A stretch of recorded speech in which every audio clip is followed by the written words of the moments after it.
Cook here with Geoff Coy for part of the Young Stroke Survivors. And Geoff, tell me about yourself. Hi there. Yeah, so my name is Geoff Coy, and I live in Whitehorse in the Yukon Territory. And I've been living up here for about 10 years or so.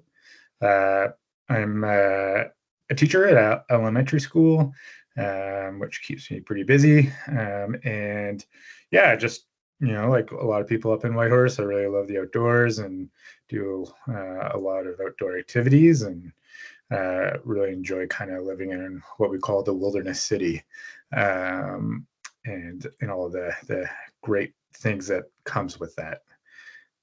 Yeah. Good. So, Geoff, you're a Young Stroke Survivor. How old are you? Or how young are you? I'm 39. Yeah, 39. Sometimes I have to think about it. And I had my stroke when I was 37. So what's your stroke anniversary? My stroke anniversary is October 25th, 2019. Okay. Yeah. So, Geoff, tell me about your stroke. How did it happen? All the particulars of the background of it. Yeah, so I had a little bit of a different kind of stroke experience than a lot of people. So I was teaching at the time. I was at school, and I was just actually in the staff room having a little snack with some colleagues, and all of a sudden I felt weird. I felt like this weird kind of headache, lightheaded, vision was blurry a little bit.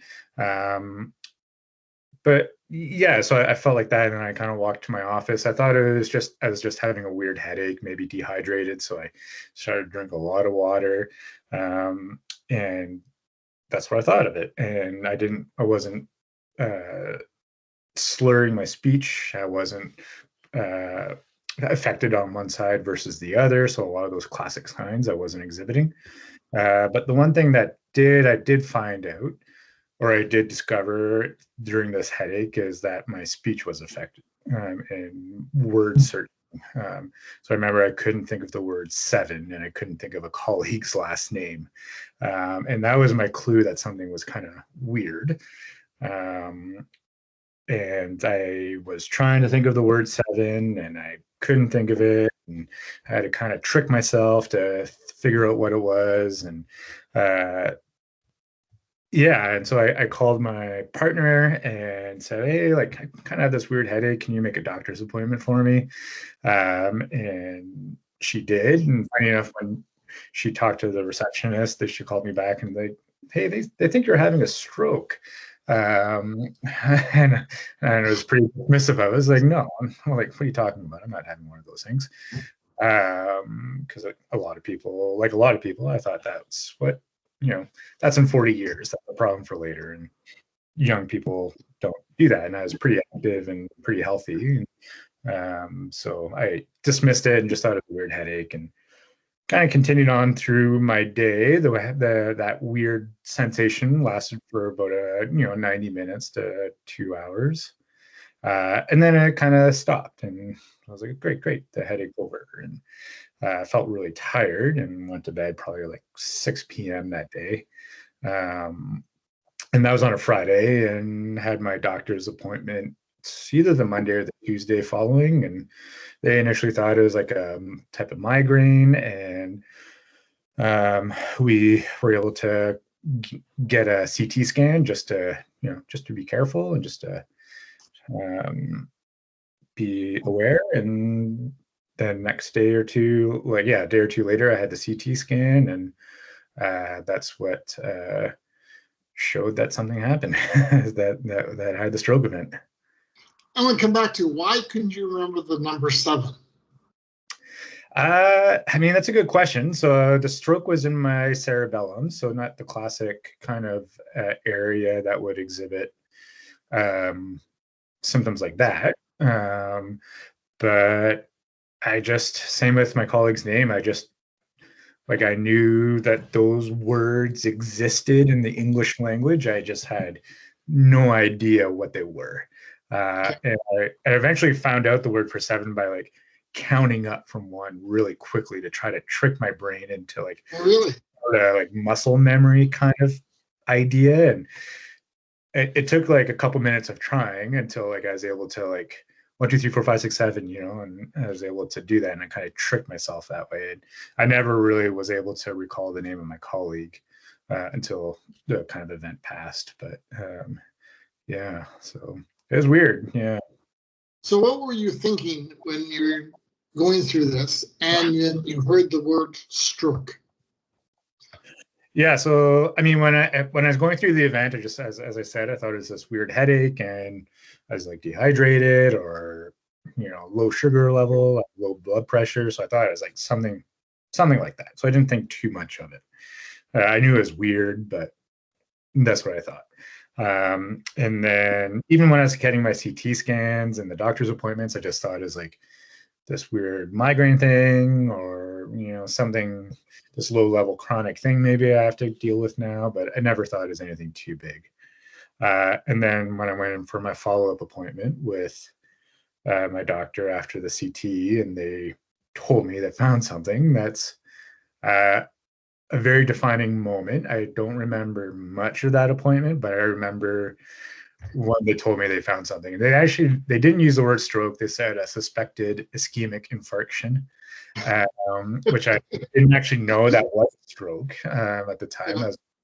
I thought it was like some aneurysm or weird thing. So, but yeah, when they told me they found something, that was a very like one of those, I think, moments that you'll just always remember, like this moment of shock and like wait, what? Like they found something in my brain. I have a health issue. Like I was always pretty active and healthy, so like I never really had to deal with health issues all that much. And then all of a sudden, this was laid out, and when I had the MRI to follow up to confirm it, and the doctor was like, "Yeah, you had a stroke in your cerebellum," and that's when kind of things got real. And and scary, and because we didn't know why I had the stroke. I don't have family history. I don't have risk factors, and felt like I was walking around with a ticking time bomb in my head. And yeah, I kind of went through that feeling for quite a while.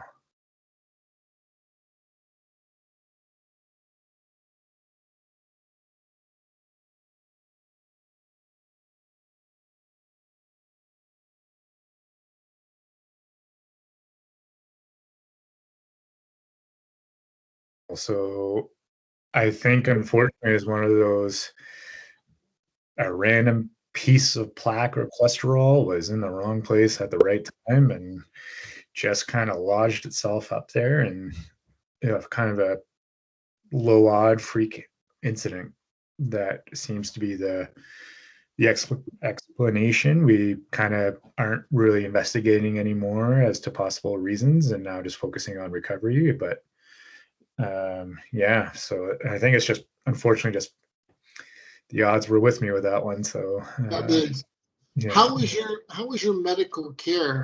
Because you had medical care up in Whitehorse and down in Vancouver, am I correct? Yeah. So I'm not the normal stroke survivor where I didn't actually do much hospital time. So my stroke was a little bit more mild in comparison. I'm sure if I had gone to the hospital during that stroke event, I probably would have stayed for a little while, but I didn't, so I didn't.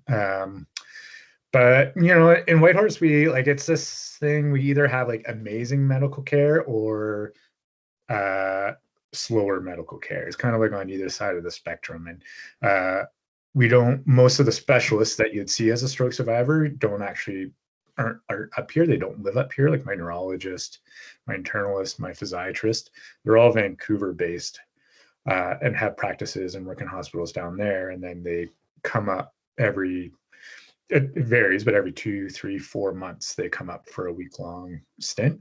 And you just try to convince people to let you get in during that week to see you, right? Because everyone, like they're never really up, so everyone wants to see them here, no matter the specialty. So it was a lot of working with my doctor to get referrals, and then phoning the receptionist to plead our cases, to try to like either get us on the wait list or say like, hey, we will drop anything to like 20-minute notice. That's all we need if there's a cancellation.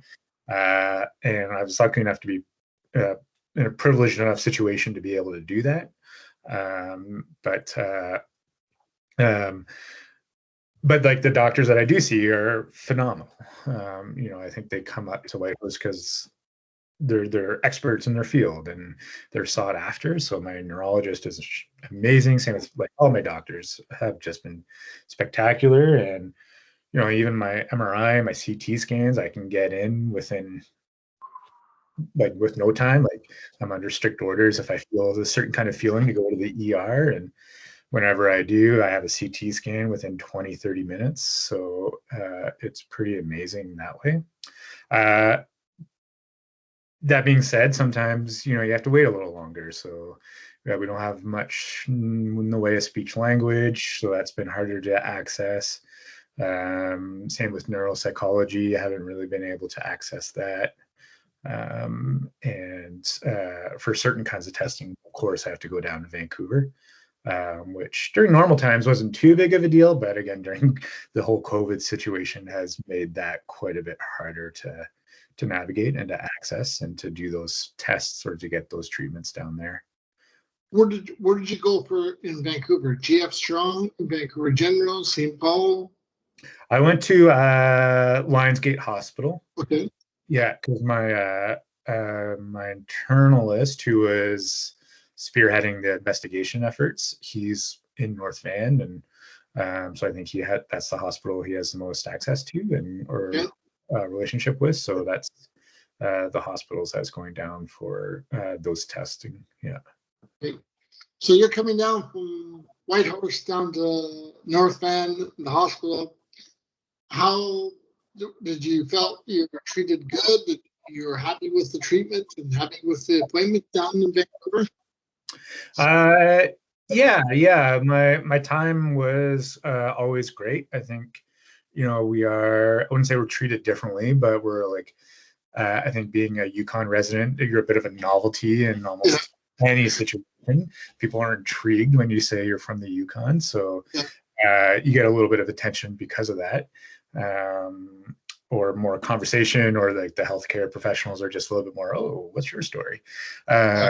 So just being a little bit outside of the norm. So, and I think, they want to show you like it's their, like you're coming into their home, right? So they want to show you warmth. And so I had great experiences down there. I didn't,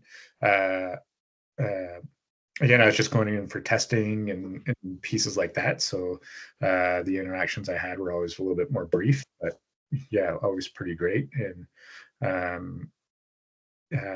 yeah, generally the follow-up is pretty good. Even with our imaging, we have MRI up here, but the doctors that analyze it are down in Calgary or Vancouver.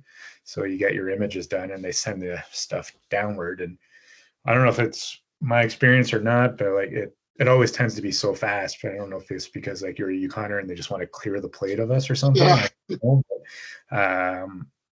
And so that's why I say it's like either one or the other. It's either like a really amazing and fast and quick, and I don't have to deal with lineups. I go in for blood work, I'm in and out, and they know me. And same with the MRI tech, he knows me because we only have one, and like it's a little bit more personal that way. And so it can be great that way. And we're saying with like the ER nurses and things like that. But then if the services aren't here, then it's really hard and tricky to navigate to get those services. So you've had your stroke. It's been a year and a half now. Yeah. What can you look back and say, hey, this has been a positive, having the stroke? Yeah. I mean, it's a hard question. I would say I'm still in the grieving process with my stroke. I think I was in the denial stage for a long time, and have just started to kind of be in the more acceptance and grieving stages of it. But I think, if I am to like look at some of the positives, probably the biggest one is just I have to be so much more intentional with my life now. And like the bad habits that we all do, the bad stress management, the bad eating, um, all that sort of stuff, like not being physical, all that sort of stuff. Like I can't really get away with that anymore. If I don't deal with stress well, like I feel it. I have spasms. I have like a physical manifestation of it. Yeah, and it's pretty immediate. And if I don't eat well that day, like I feel it. And like not beyond, like I feel kind of crummy. Like I am exhausted and the fatigue hits that much harder. And same with my walks um, and all those kind of thing, like those bad habits that will catch up with you eventually, but you don't feel it day to day. I feel those things day to day now, and it's very concrete. And if I were to look at a positive, it would be like, well, I have like I have to pay attention to that stuff now. I have to deal with my emotions, which I'm still working on, but I have to deal with my emotions. I have to deal with my stress. I have to deal with my anxiety. I have to plan my day. I have to not rely on, I'll get through it, right? I have to take that planning a little bit more. And so I think, there's definitely a good argument that that is a positive. And well, I may not like the fact that I have to do it. It's part of my reality now. And there's definitely benefits of that. Yeah. So now, what are the negatives of having a stroke? Yeah, the negatives. uh, the two big ones that I would say are the fatigue. Um, Fatigue like I've never felt before. Like, as I said, I was physical before. I was active. I was doing big things. I was climbing mountains. I was, on these massive hiking trips. Like I've felt tired before, but nothing in comparison to the fatigue I feel now. And it's getting better. I'm learning how to manage it better, but it's a constant thing that I have to manage, and that is hard and frustrating a lot of the time. And then the other challenge, the other negative would be just the the change in identity that kind of I'm trying to process right now. Um, I've learned that this is something that I have to deal with. I just can't put my head down and do my exercises and get through it like like a blown knee or something, or you just do your knee stretches and in a year you'll be kind of back to normal again. Right. Yeah, like that's not my reality anymore. And there's things that I used to love to do that I have a hard time doing. I was very involved with whitewater paddling and did that as a profession for about 20 years or so. And now looking at the Yukon River makes me kind of feel weird and nauseous. And so just kind of adjusting my life, and I think taking on the elements of being a stroke survivor has been okay. Like I have a supportive community, and uh, I feel okay about being that, but starting to, not let go, but starting to realize that some of the things I used to do and take for granted are forever changed has been really hard. Yeah. You used the term yesterday, the invisible disability. Yeah. Yeah, I love that term. And so, Yeah. what does that mean to you? I Because think, here you are, a very active guy, whitewater rafting, hiking, canoeing, and now you have trouble walking around the block. yeah, I mean, yeah, it's like, it's an interesting term that, I forget how I heard it, but, or probably in our support group, but in the Young Stroke Survivors group. But it's, whether it's with brain injury or any other thing that someone may have, it's just this idea that, yeah, like I have a thing that impacts me day to day, minute to minute, but a stranger would never know. Like I can walk around, I can walk on the sidewalk, and people are going to assume that I'm a normal, healthy person. That disability that I have doesn't exist. And I think it's like it's it's a helpful concept to think about, because you know some of like no one's actively mean to me, right? Like no one's like staring me down and like, oh, what are you doing? Um, but it's this, but like sometimes people assume that I'm better now, or people assume that I'm okay because I'm walking fine that at that moment, and maybe don't realize that it took me 2 days to save up the energy to do that.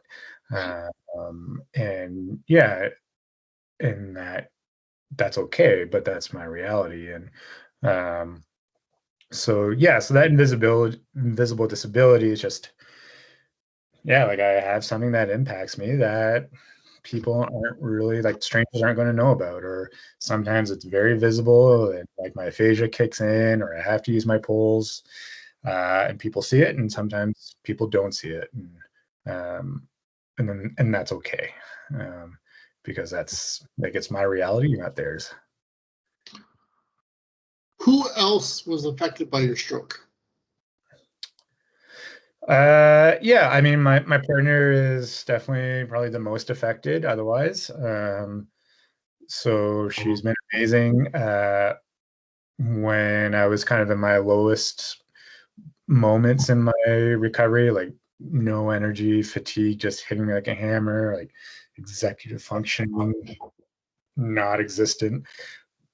She's the one that was there for me, turned into a de facto caregiver, took on a lot of the responsibilities like of the house, and like made my lunch and made my supper, and dealt with this I didn't know what was happening to me, um, and I didn't know what's going on, and it's so hard, as people with brain injuries may know, like it's so hard to communicate what you're going through to someone else. It's it's like this very concrete, defined thing that's in your head, but verbalizing that at the best of times, let alone with a brain injury, is so hard. And Yeah, like living with the mystery of it with this like vegetable that can't really communicate, and so living with that unknown was super hard. And so she was definitely affected quite a bit, and was so supportive and took on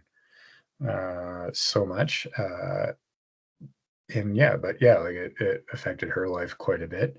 Obviously my family as well, like, all of a sudden their son or their brother or their niece or not niece, nephew, cousin or whatever, were all of a sudden having them as a stroke survivor was a bit surreal, I think, for them. And I'm not from the Yukon originally, so I don't have family here. So all my family members are mostly in Ontario. And so being so far away from me, and then during COVID when they couldn't visit because like Yukon, we were pretty shut down for a little while to visitors. You couldn't come in.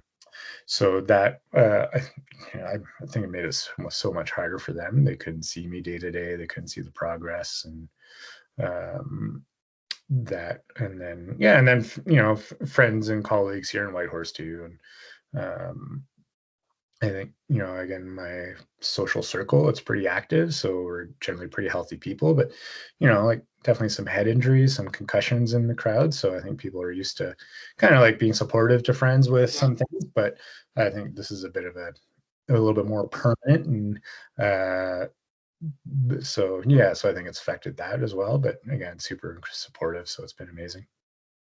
So we talked about before, you mentioned a little bit about anxiety and aphasia and some low points in your life post stroke. Tell me about that from a mental health and mental wellness. What's your perspective on that?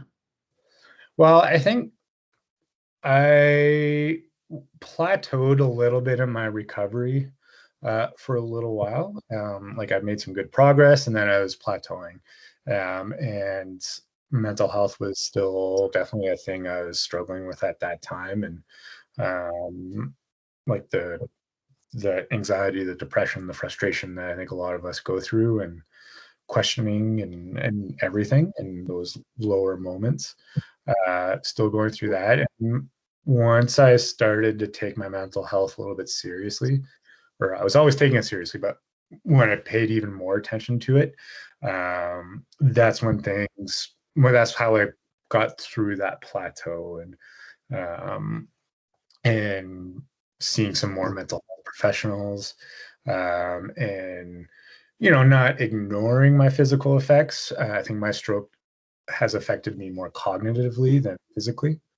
Any physical deficiencies are mostly because of my cognitive difficulties. So I don't have as much physio as maybe some other stroke survivors go through. But starting to focus far more on the mental health really helped me kind of get through that plateau, as I said, and start to feel a little bit more success. And I returned back to work full time, and started to be able to like work a full day and then go for a walk or a simple bike ride. And during parts of my stroke recovery, that was like unthinkable, to do some of those things all in the same day. So the mental health component was really pretty significant. Um, whether that's talking with other stroke survivors or doing like more mindfulness based activities, seeing a psychiatrist, all those sorts of things, and deep breathing, and a little bit more of that Eastern medicine approach.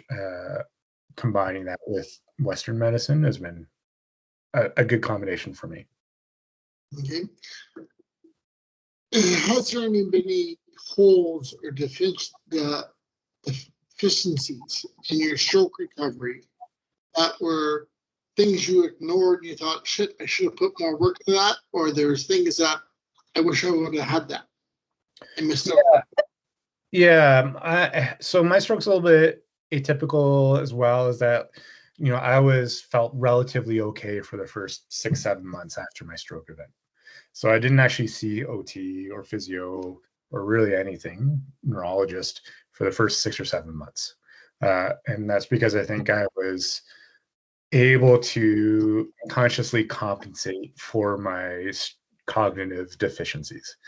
I didn't realize that I was doing that, but I was. And um, um, so obviously in hindsight, I was like, well, I probably should have seen some of those people a little bit sooner. But I wasn't presenting that I needed it. Like my doctors were like, oh, you look good, and I felt good, and blah blah blah. There we go. And then, a little bit later, that came crashing down. That kind of reality. My body was like, no, you're done.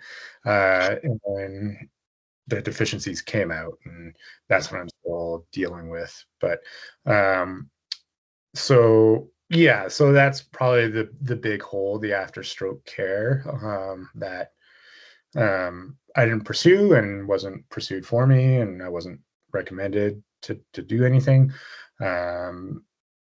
And we didn't really know what to do. So that I think has had some repercussions, but that's what it is. Um, there's still some services I'm trying to access, as I said earlier. So like speech language and neuropsych are some things I'm still trying to access, and we don't really have as much of that service up here in Whitehorse. So that's been a bit of a hole as well. But that's rural living for you, I guess. Yeah. What, now you're a stroke survivor. And what's your biggest concern now? Uh, my biggest concern is like, what does my life look like in 30 years? Is uh,